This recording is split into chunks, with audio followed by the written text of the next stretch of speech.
Hello friends, welcome to DK S academy. Friends, आज 21 तारीख है, 21 जनवरी। देखते हैं कौन कौन सा न्यूज इंपॉर्टेंट है आपके लिए। फ्रेंड्स देखिए, पहला जो न्यूज है, ये सरकार बोली है कि 1.5 साल तक हम इस कानून को अमल करने से रोक लगाएंगे। ठीक है, तैयार है कि 1.5 साल तक। बट इसमें ना किसान का एक ही प्रॉब्लम है, वो अमल बोलती है सीधा सीधा कानून हटाइए। समझ रहे हैं? सुप्रीम कोर्ट का भी फैसला आया था कि इस पे अमल पे रोक लगाया जाए, उनकी कमेटी बनाई गई थी। उन कमेटी को भी मानने से इनकार कर दिया था किसानों के द्वारा। सरकार अब बोल रही है कि मैं 1.5 साल तक इसका अमल पे रोक लगाऊंगा, बट देखते हैं आगे क्या होता है। आप समझ लीजिए, ये बॉक्स पढ़ लीजिए, ठीक है, और हेडिंग पढ़ लीजिए, बस आगे चलिए। इसमें नहीं उलझना है आपको, ठीक है। देखिए, जोस बाइडेन ने कल शपथ ग्रहण कर लिया। ये कितने 46वें राष्ट्रपति बने अमेरिका के। तो आपको एक बार देख लेना है पहले राष्ट्रपति के थे कौन थे, ठीक है। उसके बाद देख लेना है कि 46वां कौन है, बस काम खत्म और आगे बढ़िएगा, ठीक है। ये पढ़ने की जरूरत नहीं है आपको। नेक्स्ट आर्टिकल देखिए, आधार पे पुनर्विचार। देखिए, अब इसमें ना आपको एक काम करना है, पॉलिटिकल साइंस खोलना है, पुनर्विचार, ठीक है।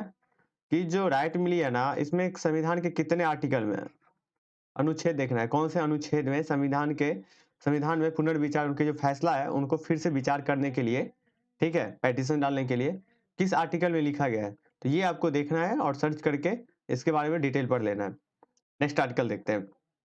देखिए, सुप्रीम कोर्ट सॉरी, नई सी नीति जो थी व्हाट्सएप की, वो अब बता रही है व्हाट्सएप की हम इस पे नहीं लेंगे, साझा नहीं करेंगे इस चीज़ों को, क्योंकि इनका आपको पता है कि ट्रेंड आ गया था, डाउनलोड डिलीट करना स्टार्ट कर दिए थे, तो इसलिए ये कर रहे हैं। नेक्स्ट आर्टिकल देखिए, इसमें ना ये आर्टिकल आपको पढ़ने की जरूरत नहीं है। भारत के जितने भी पड़ोसी देश है, वो उनको अब आशा जगी है कि हमें भी वैक्सीन मिल जाएगा। सही बात है कि हम अपने पड़ोसी को पहला प्रायोरिटी देते हैं, तो हम उनको देंगे यदि हमारे यहाँ सक्सेसफुल रहा तो इसमें आपका काम है कि मैप देखना, भारत से कितने कितने देशों का बॉर्डर लगता है, कौन कौन से देश का, ठीक है। तो आज आपको पूरी कंप्लीट करना है। जैसे ये मान लीजिए इंडिया है, मैं ऐसे मान लेता हूँ इंडिया है, तो इनसे ना कौन कौन सा देश का बॉर्डर लगता है, ये आपको देख लेना है। किस देश का बॉर्डर सबसे ज्यादा लगता है, किस देश का बॉर्डर सबसे कम लगता है, इस चीजों को देख लेना है। एक एक काम और करिएगा, मान लीजिए पाकिस्तान, फिर आप देखिएगा पाकिस्तान से कौन कौन सा देश का सॉरी राज्य का बॉर्डर लगता है, ठीक है। पहला काम हुआ कि आपको देखना है कि भारत के साथ किस किस राज्यों का बॉर्डर लगता है, किस किस देशों का बॉर्डर लगता है। उसके बाद एक एक देश उठाइएगा, जब मान लीजिए पाकिस्तान, फिर पाकिस्तान को देखना है पाकिस्तान से किस किस राज्यों का बॉर्डर लग रहा है, समझ गए। तो ये चीजों को आपको आज कवर कर लेना है मैपिंग में। Okay, right. नेक्स्ट आर्टिकल देखते हैं। नेक्स्ट आर्टिकल इस पेज में एक है स्मार्ट सिटी। तो ये पेपर 3 के लिए, जीएस पेपर 3 के लिए। तो अब यहाँ पे ना आपको इस पे काम करने की ज़्यादा ज़रूरत नहीं है। अब इसको तैयार आपको ये करना है, गवर्नमेंट की जो स्मार्ट सिटी योजना थी, ठीक है, उस योजना के बारे में आपको पढ़ना है, कब ये हुआ था, इससे क्या-क्या लाभ हुए, स्मार्ट सिटी बन पाए कि नहीं, प्रॉब्लम इसमें क्या था, चुनौतियाँ, ठीक है। और गवर्नमेंट का स्टेप बताइएगा, गवर्नमेंट क्या-क्या इसको इम्प्रूव करने के लिए स्टेप उठाई है। और नेक्स्ट नेक्स्ट अपना सॉल्यूशन दीजिएगा, इसको इफेक्टिव बनाने के लिए गवर्नमेंट को क्या-क्या करना चाहिए, तो सुझाव, ठीक है। इस चीजों को आप कवर करें, क्योंकि ये सब मेंस का टॉपिक है। ये स्मार्ट सिटी आपको पूछा भी गया है 2015 या 16 में, ऐसे करके ये क्वेश्चन मेंस से पूछा गया है, ठीक है। तो इस पे आप एक नोट्स बना के इसको रिवीजन कर लीजिएगा। नेक्स्ट आर्टिकल देखते हैं। नेक्स्ट आर्टिकल देखिए, बजट वाला है। ये आप पढ़ सकते हैं, क्योंकि इन्होंने बजट सेशन चालू होने वाला है जनवरी से, तो इन्होंने सब दल का मीटिंग बैठाया और चाहते हैं कि अच्छे से बजट सेशन हो। ज़्यादा आप देखो, हमारा जो डेमोक्रेसी है ना, डेमोक्रेसी में आप जितना भी डिबेट करोगे ना उस चीज़ों को, उतना ज़्यादा बेटर रहेगा, जितना डिबेटेबल रहेगा। तो इस चीज़ों को देख लेना। देखिए, अब आपको क्या करना है, पॉलिटिकल साइंस में, पॉलिटी में बजट सेशन के बारे में पढ़ना है कि ठीक है, कितने सेशन होते हैं, ओके। राष्ट्रपति कितने दिनों के गैप पे एक सेशन बुलाती है, संविधान के किस आर्टिकल में लिखा हुआ है, ठीक है। इस चीजों को आपको देख लेना है, ये किसका राइट है, ओके। तो ये आपको पढ़ लेना है, ठीक है। नेक्स्ट आर्टिकल देखते हैं। नेक्स्ट आर्टिकल कौन सा है, देखिए, नीति आयोग का ये वाला इंपॉर्टेंट है आपके लिए, बहुत ही इंपॉर्टेंट है, क्वेश्चन पूछा जा सकता है। इस सूचकांक को पढ़ने के बाद, तैयारी करने के बाद, इसमें तो फैक्ट मत रहेगा। ये देखिएगा पहला नंबर पे कौन है, इसमें कौन कौन सा है वो निकाला जाता है, ठीक है। इस चीजों को देख के, और देखिए नेक्स्ट देखिए, ये नीति आयोग है ना, ठीक है, आपको नीति आयोग के बारे में स्टडी कर लेनी है। नीति आयोग क्या है, कहाँ है, सॉरी नीति आयोग कब बनी थी, किसका रिप्लेस हुआ था, योजना आयोग, इसका सीईओ कौन है, इनको क्यों बनाया गया था, योजना आयोग को क्यों बदलने की जरूरी पड़ी। ठीक है, समझ रहे हैं ना चीजों को। ये क्वेश्चन पूछा गया था मेंस में कि नीति आयोग को क्यों, योजना आयोग को नीति आयोग में परिवर्तन करने का क्या कारण था। ठीक है, समझ गए ना। तो इस चीजों को आप देख लीजिएगा। देखिए, और मैप से एक क्वेश्चन और है कि आपको आज बांग्लादेश का मैप देख लेना है। बांग्लादेश के किस किस राज्य से बॉर्डर लगता है, यहाँ पे कौन कौन नदी जाती है। जैसे गंगा नदी जाती है तो गंगा नदी का वहाँ पे क्या क्या नाम है, कौन सा नाम है। ब्रह्मपुत्रा जाती है तो ब्रह्मपुत्रा का क्या नाम है। ठीक है, ऐसे करके इसको कवर कर लीजिएगा। ओके, नेक्स्ट आर्टिकल देखते हैं कौन सा इंपॉर्टेंट है आपके लिए। और इसमें पेज में, इस पेज में नहीं है, नहीं है। हाँ, इस पेज में भी नहीं है। देखिए, आज उतना ज़्यादा इंपॉर्टेंट आर्टिकल तो है नहीं। ठीक है, फिर भी हम खोजते हैं कौन कौन सा आर्टिकल है। देखिए, इसमें ना सरकार ना, आपको पता है कि कल वहाँ पे यूपी में मकान के लिए सबके पास घर हो, गवर्नमेंट ने बताया, मोदी जी ने बताया, हमारे प्रधानमंत्री जी। तो आपका काम क्या है, प्रधानमंत्री ग्राम आवास योजना, पहले इसको इंदिरा आवास बोलते थे, उसी को नाम परिवर्तन करके प्रधानमंत्री ग्राम आवास योजना, और एक है प्रधानमंत्री शहरी शहरी आवास योजना। ठीक है, तो अब आपको आज दो टॉपिक कंप्लीट करना है। प्रधानमंत्री ग्राम विकास योजना के बारे में पढ़ना है और प्रधानमंत्री शहरी विकास योजना के बारे में पढ़ना है। ग्रामीण और शहरी दोनों के बारे में पढ़ना है। इसमें क्या अनुदान मिलता है, इससे क्या लाभ होगा, इससे हमारी सोसाइटी पे क्या इम्पैक्ट पड़ेगा, अर्थव्यवस्था पे क्या इम्पैक्ट पड़ेगा। ठीक है, मतलब समाज का और व्यक्ति का ना, इससे मनोवैज्ञानिक जो प्रभाव पड़ता है क्या पड़ेगा। मान लीजिए किसी के पास रूम नहीं है, तो अभी ना वो मान ले आप, वो 10,000 का नौकरी करता है।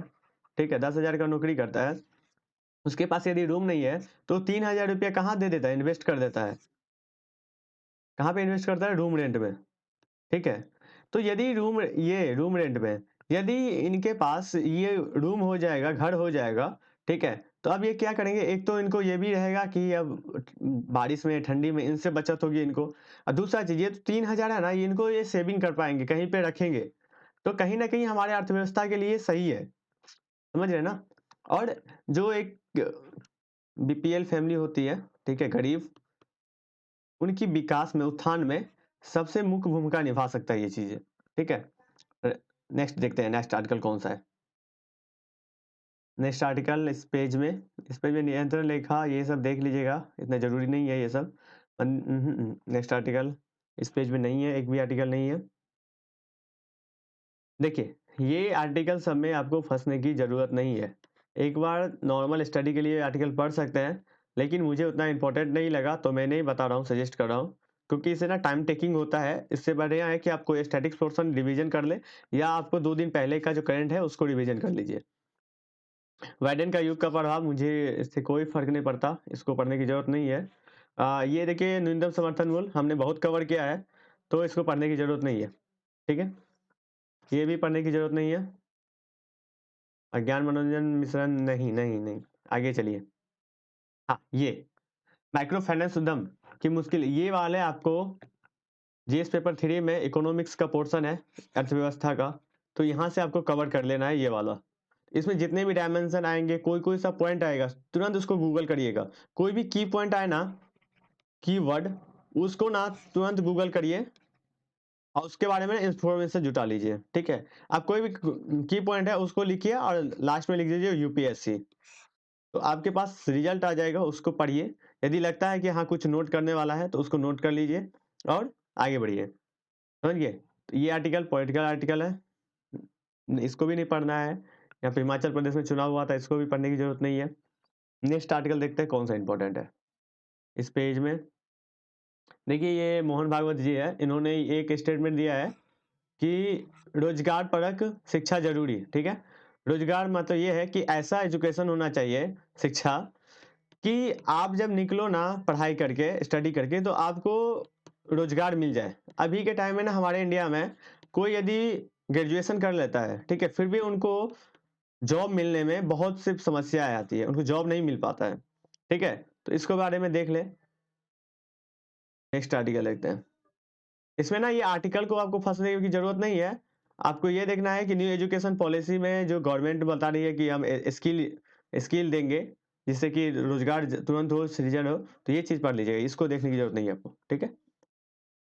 नेक्स्ट आर्टिकल देखते हैं कौन सा इंपॉर्टेंट है आपके लिए। नेक्स्ट आर्टिकल, हाँ, अटल टनल जो है ना, ये कहाँ पे है, ठीक है। अटल टनल के बारे में देखना है, ये कहाँ पे है, कब बना था, ठीक है, किस राज्य में बना था, या कहीं किसी का बाउंड्री कहाँ से कहाँ तक जोड़ती है, ठीक है, दो चीज, ठीक है। नेक्स्ट आर्टिकल देखते हैं कौन सा इंपॉर्टेंट है। नेक्स्ट आर्टिकल ये बाइडेन ने इन्होंने लिया, ठीक है। यहाँ से ना आपको आज भारत और यूएसए के बीच जो है रिलेशन है, रिश्ता है, उसको कवर कर लेना है। ओके, तो भारत और अमेरिका के बीच जो रिलेशन है आईआर का, वो कवर कर लीजिए। आपको पता होगा कि आईआर में ना इंटरनल सिक्योरिटी में करंट से क्वेश्चन पूछी जाती है, लेकिन करंट को ना आप स्टैटिक्स से जोड़िए, क्या क्या उसका हिस्ट्री देखिए, हमारा हिस्ट्री क्या है, उसके साथ इकोनॉमी कैसा है, रक्षा समझौते में कैसे हैं हमारे, ठीक है, चुनौतियां क्या क्या है इनके साथ हमारा, ठीक है, हम कितना आयात करते हैं इनसे, कितना निर्यात करते हैं, कौन कौन सा चीज आयात करते हैं, कौन कौन सा चीज निर्यात करते हैं, हमारे जो इंडियन डायस्पोरा रहते हैं उनके लिए वीजा का जो प्रॉपर्टी है यहाँ पे, उनमें क्या प्रॉब्लम है, ये सब चीज आपको आज पूरा सा कवर कर लेना है और अपने नोटबुक में लिख लेना है। फिर ना इसको हम बार बार देखेंगे, ठीक है, रिवीजन करेंगे, तो इसी से आपकी इंप्रूवमेंट होगी आगे। नेक्स्ट आर्टिकल देखते हैं कौन सा इंपॉर्टेंट है। नेक्स्ट आर्टिकल इसमें नहीं है, नेक्स्ट आर्टिकल इसमें नहीं है, देखिए इसमें नहीं है। देखिए, अब एक स्टूडेंट ना बताए थे कि सर स्पोर्ट्स से हमें क्या पढ़ना है, ठीक है, स्पोर्ट्स सेक्टर से और अर्थ जागरण मतलब इकोनॉमी से, ठीक है। इकोनॉमी का जो भी न्यूज आता है इंपॉर्टेंट पे मैंने बता देता हूँ। स्पोर्ट्स से यूपीएससी क्वेश्चन अब नहीं पूछती है, पहले पूछती थी 2012-13 से पहले, तो अब नहीं पूछती है, ये स्टेट बीसीएस में क्वेश्चन आता है, ठीक। तो इसमें ना क्वेश्चन आता है कि जैसे कोई ओलंपिक है, ठीक है, उसमें किसने कौन सा मेडल जीता, ओके, यदि इससे ना आपको कोई पद्मश्री, पद्म भूषण, अर्जुन पुरस्कार ये सब कुछ मिलता है, तो इसके बारे में यहाँ से पूछा जाता है, ठीक है। तो ये देख लीजिएगा। अब मैं बता दूं कि 1 मिनट में बता देता हूँ कि आपको न्यूज़पेपर कहाँ से मिलेगा। न्यूज़पेपर के लिए ना मैं आज डिस्क्रिप्शन में आपको लिंक प्रोवाइड कर दूंगा व्हाट्सएप ग्रुप का, वहां से आप ज्वाइन हो जाइए व्हाट्सएप ग्रुप में। अब वहां से आपको न्यूज़पेपर सुबह से 8-9 बजे तक मिल जाता है, फिर वहां से आप पढ़ सकते हैं, ठीक है। और थोड़ा सा मैं बता दूं कि मेंटरशिप में जिन्होंने कल कल मैंने बताया था 10 सीट, ठीक है, तो काफी स्टूडेंट ने यहाँ पे इंक्वायरी किया, उसमें से 4 स्टूडेंट ने कल भी ज्वाइन किया, तो अब हमारे पास रिमेंबर है 6, ठीक है, 6 सीट है। यदि आपको ज्वाइन करना है तो हमारा जो नंबर है 7059779271 पे कॉल करके इसके बारे में पूछ सकते हैं। आपको जो भी प्रॉब्लम है, यदि कोई किसी को आप इसके लिए नहीं कर रहे हैं कि फाइनेंशियली सर मुझे प्रॉब्लम है, नहीं हो रहा है, तो आप हमारे साथ डिस्कशन करिए, उसको भी हम सॉर्ट आउट करेंगे। वो लगेगा मुझे जरूरत कि हाँ आपको हेल्प की जरूरत है, तो मैं करूंगा, डेफिनेटली करूंगा। हर कुछ पैसे से नहीं होता, हम यहाँ पे आपको हेल्प करूंगा, मैं हेल्प करने के लिए आया हूँ। तो आप आइए, यदि आपको कुछ प्रॉब्लम है तो हमारे साथ डिस्कशन आप कर सकते हैं। नेक्स्ट चीज आपको बता दो कि मेंटरशिप प्रोग्राम में यदि आपने नहीं देखा क्या क्या मिलता है, तो मैं लिंक दे देता हूँ नीचे, ठीक है, वहां से आप देख लीजिए मेंटरशिप प्रोग्राम में क्या क्या बेनिफिट है, क्या क्या नुकसान है, ठीक है, ठीक है। तो आज के लिए इतना ही, थैंक यू सो मच।